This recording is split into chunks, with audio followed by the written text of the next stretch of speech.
Hello, it's Katy here. So, how did I get high blood pressure? What are the causes? For the vast majority of us, there is no definitive cause.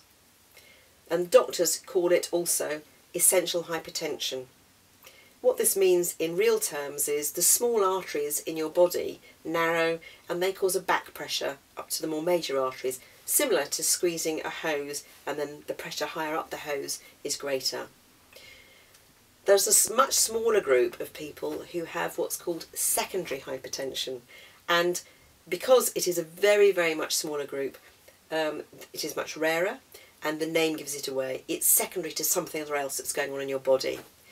The most likely group of people that you might know about who have this is some pregnant women get preeclampsia, that's high blood pressure in pregnancy, and once the baby's born, the high blood pressure goes away and it's as if they never had it.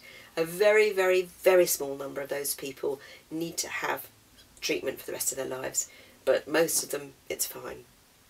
So what are the signs and symptoms? How do we know if we've got it? Again, there are no traditional signs and symptoms. There's nothing to say, ooh, I think I might have it. You may also have heard it called in the press the silent killer. A bit sensationalist, and maybe 20, 30, 40 years ago, that might have been true. The first that was known in a family was somebody having a major stroke or dying. These days, it's much, much rarer because we know a lot more about it. And what can you do to make sure that doesn't happen to you?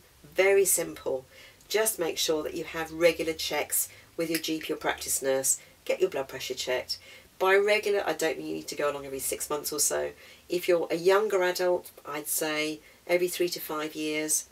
Once you get more to nearer middle age, bring it down to the nearer the 3 years. And then if your blood pressure is starting to go up, it'll be picked up. And then you just make some minor lifestyle changes, maybe stop smoking, take up more exercise, make sure your diet's healthy, that kind of thing. Very simple measures that you can do to help bring your blood pressure down, and you may need to go on treatment on pills.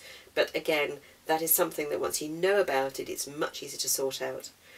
If you have any comments on this and you want to know anything else about high blood pressure, do please leave comments here on this site or on my blog site and let me know if there's anything else you'd like to know about that I can then respond to with a video.